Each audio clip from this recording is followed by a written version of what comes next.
So for these chin nods, you're going to sit nice and straight. I want you to think about packing your chin into your throat. It's going to look a little bit like this. You're going to feel a little bit of pressure in the throat from the chin tucking in and a little stretch in the back. And it's almost going to be as though you're gliding your skull kind of back and then back to normal. Hold that in range for a little bit, back to normal.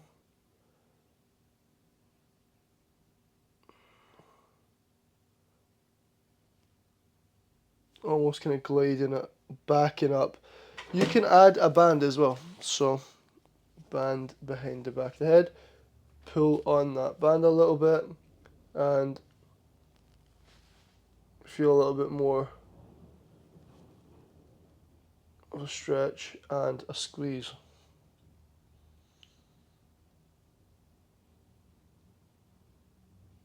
"15 repetitions. Really start to move some of the muscles that are going to hold your head in the right position when you're sitting at your desk. Seated scapular retractions. Why are we doing these? So basically, we want to start to switch on the mid to lower trap. This is a muscle that sits just inside the shoulder blade. Why do we want to do that? So this will start to normalize the movement of your scapula and actually bring awareness to it. There's a lot of neck and shoulder problems with office workers with that forward head posture, for which if you do scapular focus work, there's studies and data to show that this will improve your cranial vertebral angle.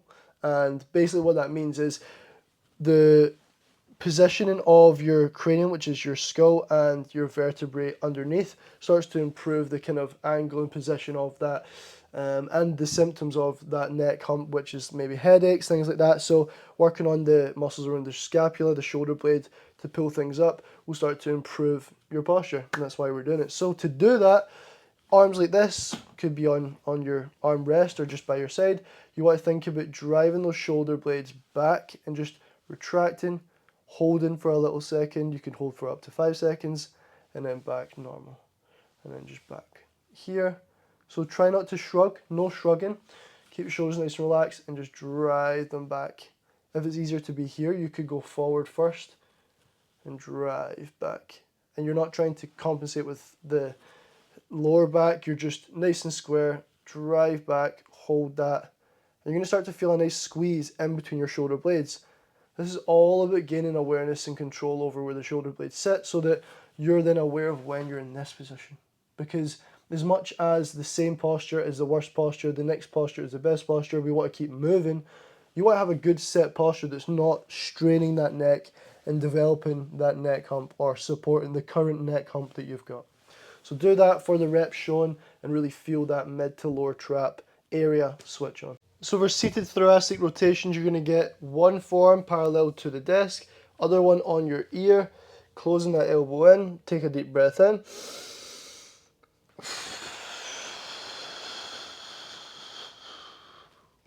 As you're opening up, you want to stay upright. You can even use a bit of pressure on that desk to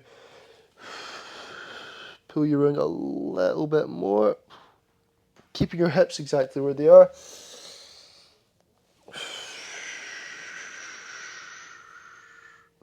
And just as much as you open up round this way, I want you to try and really close in and try and reach that elbow across your forearm and then back out. You're going to really feel a lot of muscles in the midsection open up and stretch, and do that for the reps shown. So the standing hip flexor stretch, you're going to stand up. The reason why this is good is study shows flexibility work is kind of important to add in to your routine as an office worker to kind of loosen up those hip flexors, to kind of relieve pressure off that lower back, which allows for the pelvis to sit a little bit more neutral. With the hip flexors always pulling on the front of the pelvis, you don't want to basically increase that anterior tilt with the tight hip flexors. So you want to think about decreasing any excessive load into that lumbar spine through creating a little bit of space in the front. So you can basically get into this nice split stance, stand back, I'll show you this leg, standing back, and I want you to think about posterior tilt in, and then locking that back leg out. And even instantly you're going to feel stretch in the front here, and you're also going to feel a nice little squeeze in the glute. I want you to feel a squeeze in the glute as well. This is number one. This is the most regressed, easy thing that you can do. To make it a bit harder, you can split the stance, tuck that pelvis, and kind of lunge into it a little bit. You can also get your chair and get into like an ATG kind of split squat position. You can just be holding that for 30 seconds at a side. You can actually start to do some kind of reps.